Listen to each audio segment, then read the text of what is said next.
Hello friends, आप सभी का हमारे यूट्यूब चैनल पर स्वागत है। तो आज हम बात करने वाले हैं जो आपका पेपर हुआ है बीपीएससी ट्री 3 को लेकर, उसकी आंसर की को लेकर। तो हमारे पास ये पेपर है और आज हम आपको कराने वाले हैं इसमें हिंदी वाले पोर्शन को, और हिंदी के बाद हम आपको जीएस के पोर्शन के भी क्वेश्चन आंसर्स कराएंगे। तो हिंदी में ये आपका पैराग्राफ दिया गया है, पैराग्राफ से ही संबंधित ये क्वेश्चन पूछा है आपसे कि प्रस्तुत गद्यांश का उपयुक्त शीर्षक है।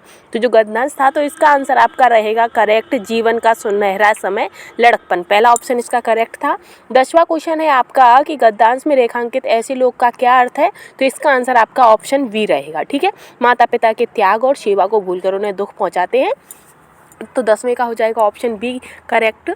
10वें के बाद 11वां क्वेश्चन है आपका कि मनुष्य को किसी प्रकार की चिंता कब नहीं होती है। तो कब नहीं होती है, तो इसका जो आपका करेक्ट आंसर रहेगा वो लड़कपन रहेगा। ठीक है, फिर है 12वां क्वेश्चन कि दुख की बात क्या है। तो दुख की बात क्या होती है, तो इसका ऑप्शन सी करेक्ट होगा कि कुछ लोग माता पिता को घर से बाहर निकाल देते हैं, तो ये दुख की बात है। आगे है 13वां क्वेश्चन कि मनुष्य के जीवन का सबसे अच्छा समय कौन सा है। तो सबसे अच्छा समय कौन सा होता है, तो वो भी लड़कपन ही होता है। आगे है 14वां क्वेश्चन कि माता पिता स्वयं बहुत कष्ट क्यों सहते हैं। तो क्यों सहते हैं, अपनी संतान के सुख के लिए। तो ऑप्शन बी इसका करेक्ट आंसर है। ठीक है फ्रेंड, अब आगे हम चलेंगे। जो आपका नेक्स्ट गद्यांश है कि जापान जो पूरा दिया गया है, इससे संबंधित क्वेश्चन आपसे पूछे गए हैं। तो 15वां क्वेश्चन है कि जापानी युवक दूसरे देशों में जाकर क्यों पढ़ते हैं। तो क्यों, तो इसका ऑप्शन ए करेक्ट हो जाएगा, अपने देश में कल कारखाने खोलने के लिए। नेक्स्ट है 16वां कि जापानी लोग सभी चीज़ें क्यों बनाते हैं। तो ये लोग बहुत बड़े परिश्रमी होते हैं इसलिए। ठीक है, नेक्स्ट क्वेश्चन आएगा 16 के बाद 17वां क्वेश्चन रहेगा आपका। 17वां है कि जापानी लोगों की विशेषता है। तो जापानी लोगों की विशेषता क्या है, तो इसका जो ऑप्शन सही रहेगा वो डी ऑप्शन करेक्ट हो जाएगा। ठीक है, आगे है 18वां क्वेश्चन कि जापानी का घर एक सुंदर फुलवारी सा क्यों लगता है। तो ये भी इसके आंसर हो जाएंगे उपयुक्त सभी। तो डी ऑप्शन इसका करेक्ट है। 19वां है कि जापान हरा भरा क्यों रहता है। तो क्यों रहता है, क्योंकि वहाँ की जलवायु बहुत ठंडी नहीं है, इसलिए वहाँ हरा भरा रखते हैं।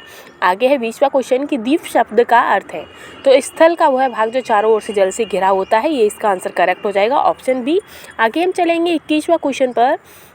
21वां क्वेश्चन है कि देशज शब्द है का जो आपका करेक्ट आंसर रहेगा वो ऑप्शन बी करेक्ट हो जाएगा। ठीक है, ऑप्शन बी। ठीक, 22वां क्वेश्चन है कि निम्नलिखित में से किस शब्द का प्रयोग सदा बहुवचन में होता है। तो आंसू का होता है। आगे है कि मिठास शब्द में कौन सा प्रत्यय है। तो मिठास में आपका आ प्रत्यय है। कौन सा, आ प्रत्यय। ठीक है, आश। आगे हम चलेंगे तो इसका जो आंसर करेक्ट रहेगा वो आस हो जाएगा, मीठा का आस। ठीक है, आगे 24वां क्वेश्चन, तो इसका जो आंसर करेक्ट था वो ऑप्शन ए। 25वां है तत्सम शब्द, तो परिवहन उसका आंसर करेक्ट था। ठीक है, आगे हम चलेंगे 26वां क्वेश्चन है कि आध्यात्म शब्द में कौन सा प्रत्यय है। तो आध्यात्म में कौन सा उपसर्ग है, सॉरी गाइस उपसर्ग पूछा है, तो आधे, कौन सा, आधे। ठीक है, आगे 27वां क्वेश्चन। फिर है 28वां कि राम ने रोटी खाई वाक्य में किस कारक का विग्रह चिन्ह है। तो कर्ता कारक, कौन सा है, कर्ता कारक। ठीक है, आगे है गुणवाचक विशेषण, तो वो आपका हो जाएगा सब।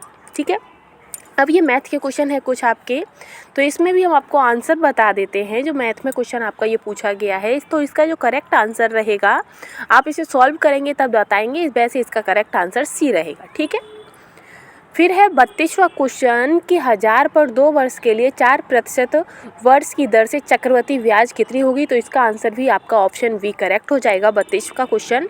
ठीक है फ्रेंड्स, आगे हम चलेंगे।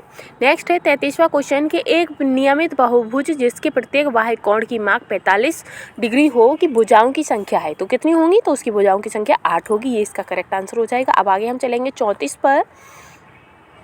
34 में पूछा है आपका कि एक घनाकार बर्तन 10 सेंटीमीटर लंबा और 8 सेंटीमीटर चौड़ा है। 480 घन सेंटीमीटर तरल पदार्थ को रखने के लिए इसे कितना ऊंचा बनाया जाना चाहिए। तो इसका जो आपका करेक्ट आंसर रहेगा ऑप्शन ए हो जाएगा, 6 सेंटीमीटर। आगे हम चलेंगे। नेक्स्ट है 35वां क्वेश्चन, जिसमें पूछा है कि किसी संख्या का 4 गुना 60 से उतना ही कम है जितना कि उसका 7 गुना 61 से अधिक है। तो ये इसका जो आंसर रहेगा वो आपका 11 हो जाएगा, ऑप्शन बी करेक्ट है।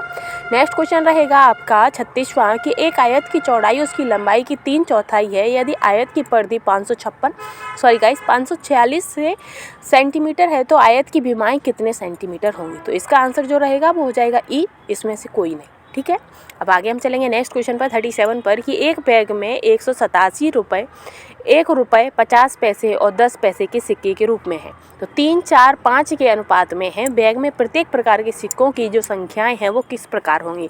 तो इसका जो आपका करेक्ट आंसर रहेगा वो ऑप्शन ए हो जाएगा। 102 ₹1 है, 136 50 पैसे, बाकी के आपके 10 पैसे। ठीक है, आगे है 38। यदि वृत्त की त्रिज्या 40% बढ़ा दी गई हो तो उसका क्षेत्रफल बढ़ जाएगा। तो उसका क्षेत्रफल कितना बढ़ जाएगा? तो इसका जो आंसर है इसमें कोई भी नहीं है। आगे हम चलेंगे नेक्स्ट पर।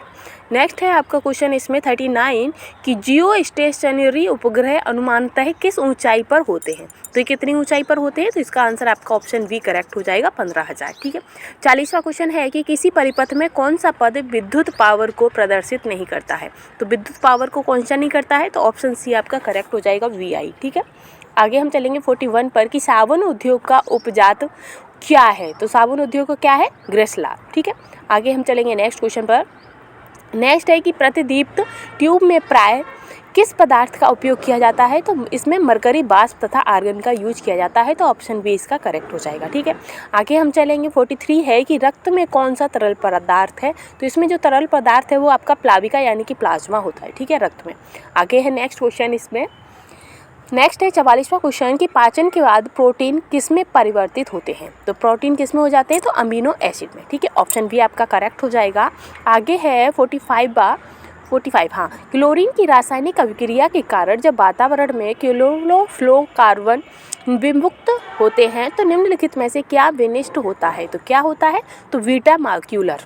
ठीक है, तो ऑप्शन बी इसका करेक्ट हो जाएगा। ठीक है, ऑप्शन बी। आगे हम चलेंगे नेक्स्ट क्वेश्चन पर 46 पर कि इकोसिस्टम में बैक्टीरिया किस रूप में क्रियाशील होते हैं? तो अपघटक के रूप में। ठीक है, 46 का भी हो गया आपका सी ऑप्शन। अब आगे हम चलेंगे 47 पर कि हाल ही में ताइवान के निर्वाचित राष्ट्रपति लाई चिंगते को उनकी चुनावी जीत पर बधाई देने के बाद किस देश की सरकार ने फिलीपींस के राष्ट्रपति फर्डिनांड मार्कोस जूनियर को आग से ना खेलने की चेतावनी दी थी? तो किस देश के? तो इसका जो आंसर करेक्ट रहेगा वो आपका उत्तर कोरिया हो जाएगा। 47 का ऑप्शन एक करेक्ट हो जाएगा। नेक्स्ट है आपका 48 कि विश्व आर्थिक मंच के संस्थापक कौन थे जिसकी 54वां वार्षिक बैठक जनवरी 2024 में दावोस स्विट्जरलैंड में हुई थी? तो कौन थे वो? तो इसका जो आपका करेक्ट आंसर रहेगा 48 का वो रहेगा आपका ऑप्शन बी करेक्ट हो जाएगा, पियरे वर्नर। ठीक है, आगे है 49 क्वेश्चन कि भारत में ने निम्नलिखित में से किस देश में फरवरी 2024 के दूसरे सप्ताह में अपना एकीकृत भुगतान इंटरफेस सिस्टम लॉन्च किया? तो कब किया था उन्होंने इंटरफेस सिस्टम लॉन्च? तो इसका जो श्रीलंका ने किया है। ठीक है, ऑप्शन सी इसका करेक्ट आंसर है। आगे हम चलेंगे नेक्स्ट पर। नेक्स्ट है आपका 50 क्वेश्चन कि भारत के निम्नलिखित में से किस राज्य ने 6 फरवरी 2024 को राज्य विधानसभा में समान नागरिक संहिता UCC विधेयक पेश किया और ऐसा करने वाला पहला राज्य बन गया? तो 50वें का जो करेक्ट आंसर रहेगा वो आपका हो जाएगा उपरोक्त में से एक से अधिक।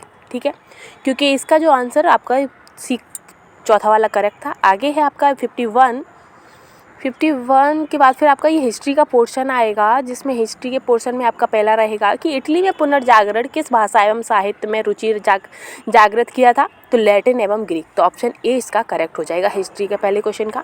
नेक्स्ट है हिस्ट्री का दूसरा क्वेश्चन है कि 17वीं और 18वीं शताब्दी की फ्रांस की सामाजिक संरचना विभक्त थी? तो किसमें? तो 4 एस्टर में विभक्त थी। तो ऑप्शन बी इसका करेक्ट आंसर है।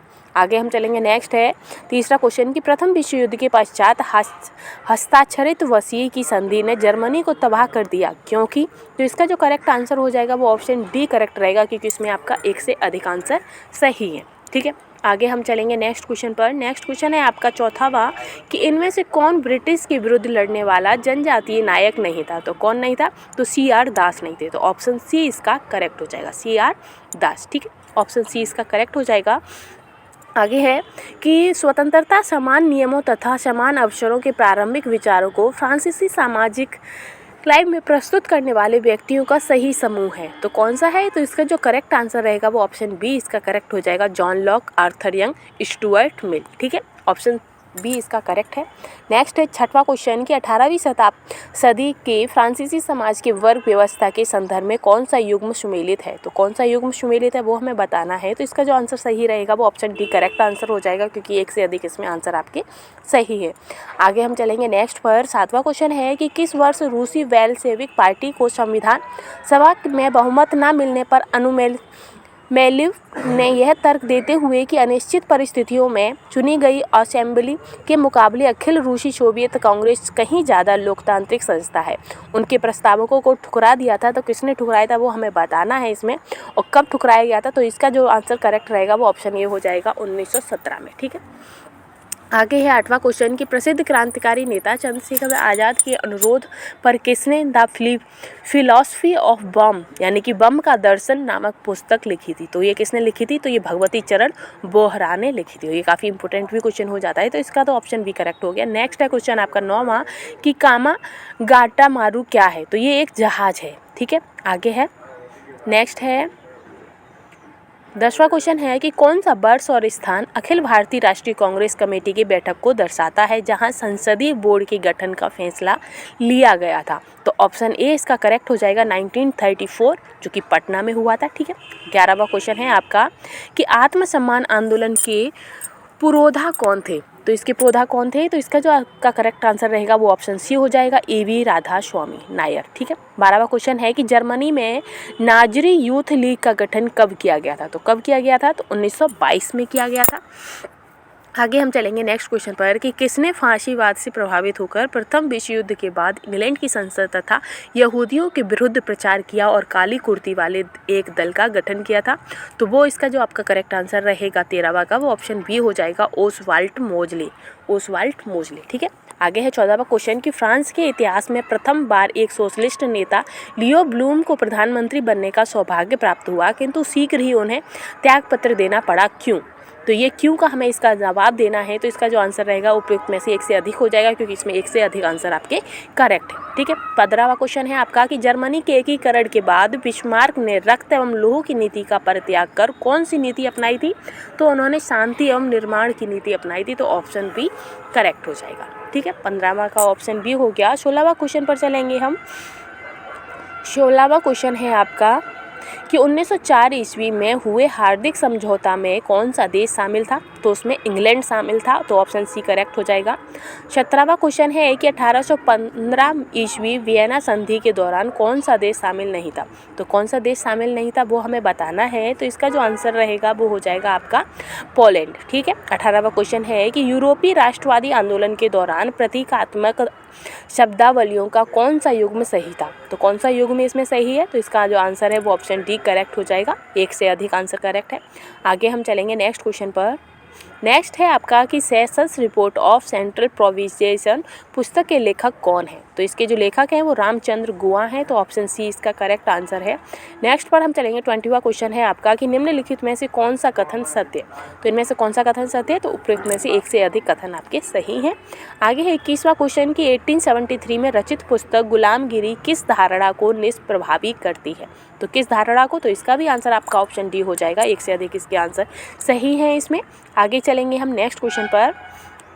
नेक्स्ट है आपका 22 कि स्टालिन ग्राद की लड़ाई किसके मध्य हुई थी। तो ये जो लड़ाई हुई थी आपकी रोमानिया और बुल्गारिया के मध्य हुई थी।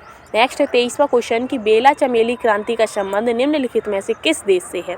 तो मिस्र से है। ठीक है, और चीन। तो इसका जो आंसर है वो उपयुक्त में से एक से अधिक हो गया। फिर है कि 24वां कि रोम चलो का नारा किसने दिया था।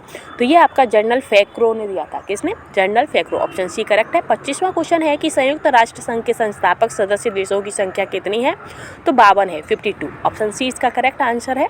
आगे है आपका 26 कि हिंदुस्तान स्टेटस किसका समाचार पत्र है। तो ये के.एम. पडिक्कर का समाचार पत्र है। तो ऑप्शन सी इसका करेक्ट हो जाएगा। आगे है 27वां कि रूस में नई आर्थिक नीति लागू करने का श्रेय किसे दिया जाता है। तो ये आपका लेनिन को दिया जाता है। किसको, लेनिन को। ठीक है, आगे हम बढ़ते हैं। नेक्स्ट है कि वैश्वीकरण के संदर्भ में कौन सा सही है। तो इनमें से कौन सा आर्थिक सुधार आपका सही है। आगे चलेंगे हम कि किस घटना से यह सिद्ध निष्प्रभावी हो गया कि पूर्ति अपनी मांग स्वयं पैदा कर लेती है।